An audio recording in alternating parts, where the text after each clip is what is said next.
how to change limits on Cash App. So let's get started.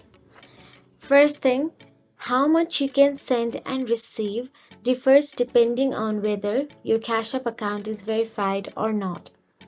If you verify your account, your Cash App limit will increase. Although there is no Cash App daily limit, with an unverified account, you are limited to receiving $1,000 per month. You are also restricted to a Cash App weekly sending limit of $250.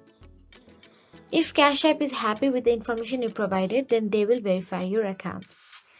This will allow you to increase your Cash App sending limit from $250 week to $7,500 week, and your receiving limit will become unlimited.